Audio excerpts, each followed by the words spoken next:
हैं। हमारे साथ डॉक्टर सऊद अफजल मौजूद हैं जो कि इस केस की लम्हा ब लम्हा तमाम पुलिस अफसरान के साथ राब्ते में भी है, ताकि आईजी साहब से मुलाकात भी इन्हें की है। जी सर। देखिए जैसा मेरे नोटिस में अभी तक कोई नहीं, इस दिल खराश और इस दहशत गर्दाना वाक़े को हुए आज एक माह से ज़्यादा अरसा गुजर गया। मुझे हमेशा ये बताया गया कि जी हम बहुत नज़दीक हैं, हम पहुंचने वाले हैं, हम कुछ दिनों की बात है, हमने आइडेंटिफाई कर लिया, हमारे पास पिक्चर्स आ गई, हमारे पास CCTV फुटेज आ गई है। अल्लाह करे वो दिन आए, वो बाबरकत दिन आए जिस दिन वो दोनों कातिल जो हैं वो गिरफ्तार हों और वो बताएं कि वो किसकी माँ पर, किसके कहने पर या किस वजह से उन्होंने ये नाहक कत्ल किया। लेकिन आज दिन तक अभी जब मैं आपके साथ खड़ा हूँ, ना आईजी पंजाब साहब की तरफ से कोई मेरे पास कोई ऐसी अपडेट आई, ना RPO साहब जो गुजरांवाला पे राना सलीम साहब है उनकी तरफ से मेरे पास कोई अपडेट आई, ना ही इवन DPO गुजरात ने कोई मुझे किसी किस्म का अपडेट किया। अभी तक ऐसी कोई अपडेट नहीं कि कोई अरेस्ट हुआ हो या कोई उसमें कोई चीज़ रेक्टिफाई की गई हो कि ये क्या वजह थी, कुछ जायदाद का तनाज़ा था या डकैती थी या क्या था। अभी तक इसमें कोई क्लैरिटी मौजूद नहीं है, ना ही आज दिन तक अभी तक कोई ऐसा वाक़या हुआ। हाँ, हम अल्लाह ताला के यहाँ बार बार ये दुआ करते हैं उससे कि या बारी ताला के 1-1.5 माह गुजरने को है, हम अपनी कोशिशों के बावजूद अपने शहीद भाई को आज दिन तक इंसाफ लेके नहीं दे सके। सो अल्लाह ताला हमारी मदद करे। आप लोगों की एफर्ट है, मीडिया की एफर्ट है, लेकिन ये एफर्ट तभी फ्रूटफुल होगी जैसा जब हम कातलों को बिहाइंड बार करें। सर आपने देखा होगा कि SHO सिविल लाइन जो है अमीर अब्बास चंद्रन की मेरे साथ गुफ्तगू वायरल हुई है, जिसमें उन्होंने वही इंकशाफ के 2 रोज बाद, ये 2 रोज कब आएंगे? एक तवील अरसा से आपका जिस दिन पहले दिन से एहतजाज हुआ था, 2 रोज 4 रोज 5 रोज 1 हफ्ता, मतलब क्या है ये मामला? आपको तो फिर भी 2 रोज का उन्होंने बड़ा अच्छा मार्जिन दे दिया, हमें तो इतना तक बताया गया कि we are very near to, हम इतने नजदीक हैं। अच्छा, यानी ये चंद लम्हों की, चंद घंटों की बात रह गई है। वो बरकत घड़ी, वो कबूलियत का वक्त किसी वक्त भी हो जाए। हमने इसीलिए तो मैंने कहा है कि हमारी तो अल्लाह ताला परवरदिगार से दुआ भी है कि वो कबूलियत का लम्हा जल्दी आ जाए और जल्दी अरेस्ट हो। लेकिन जब तक वो अरेस्ट हो नहीं जाते, जब तक ये स्टोरी अनर्थ हो नहीं जाती, तब तक ये सारी क्या सराइयाँ हैं, सारी बातें हैं, मुख्तलिफ जरिए से बताया जा रहा है कि हम पहुंच गए हैं, हमने पकड़ लिया है। कोई भी तस्दीक शुदा बात, मुल्ज़म तो गिरफ्तार नहीं ना फिलहाल तो आज दिन तक अभी तक मेरे पास कोई ऐसी बात नहीं कि उन्होंने कोई गिरफ्तारी की हो।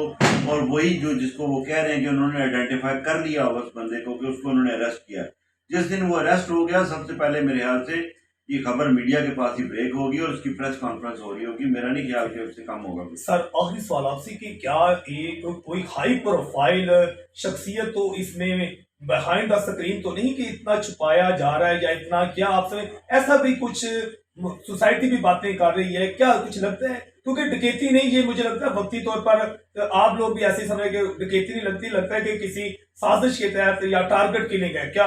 देखें, जिस बंदे ने भी न्याय साहब CCTV फुटेज देखी है और डॉक्टर साहब की गाड़ी के अंदर जो कैम लगा है उसकी फुटेज देखी है, जो सराउंडिंग की आ रही है दुकानों की उसकी देखी है, उसके देखने के मुताबिक तो वो चक्कर लगा रहे हैं गाड़ी के इर्द गिर्द। 2 चक्कर या 1 चक्कर उन्होंने लगाया, उन्होंने आइडेंटिफाई किया और 5 सेकंड के अंदर उन्होंने फायर कर दिया डॉक्टर साहब। ठीक है। अब आप मेरे से ज्यादा बेहतर जानते हैं, आप ज्यादा कवर करते हैं पुलिस बीट को, आपको पता है कि होने को तो अल्लाह ताला की बाबरकत बेहतर जानती है, लेकिन अमूमी तौर पे ऐसा पैटर्न देखने में नहीं आया कि डकैती की नीयत से कोई आया और विदाउट रेजिस्टेंस, यानी आगे से कोई मजामत भी नहीं हुई और उन्होंने गोली शूट कर दिया उनको, और वो भी नेक में, ना किसी टांग पे मारी है, ना किसी गाड़ी के शीशे दूसरे पे मारी है, सीधा डॉक्टर साहब को हिट कर दिया।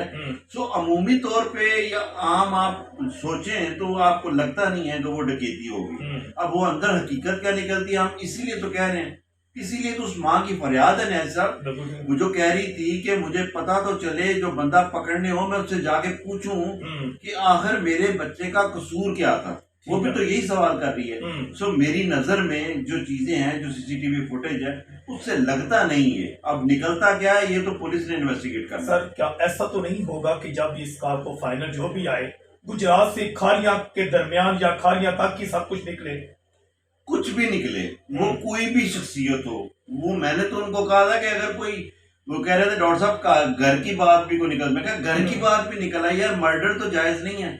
अगर कोई जमीन का तनाजा है, कोई लड़की की बात है, कोई पैसे का मामला है, कोई तल्लुकात का मसला रसूख का मामला है, मर्डर तो जायज नहीं है। डॉक्टर साहब ठीक है, बहुत अच्छे इंसान है, बंदा बशर है, गलती कमी कोताही उनसे भी हो सकती है, लेकिन उसका नतीजा ये तो नहीं कि दिन दिहाड़े मसरूफ शारा के ऊपर सुबह 7:30 बजे वो ड्यूटी जा रहे हैं और उनको जाके गोली मार दी जाए। ये तो किसी सूरत भी माशरे में इस तरह इंसाफ तो नहीं, ऐसे माशरे तो नहीं चलते।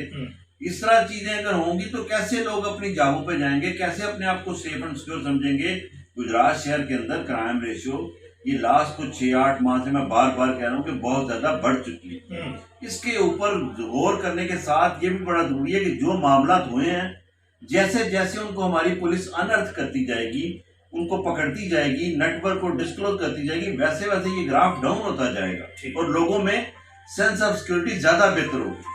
नाज़रीन, बिलाशुबा डीपीओ गुजरात सैयद असद मुजफ्फर जो है उनकी क़यादत में गुजरात पुलिस की मुख्तलिफ टीमें दिन रात कोशा हैं और इस अमर का ही इजहार किया जा रहा है कि वो दिन दूर नहीं कि चंद दिनों में ही मुल्ज़मान जो हैं वो गिरफ्तार हो जाएंगे। जज्बा न्यूज़ से मैं हूँ आकाश नियाज़।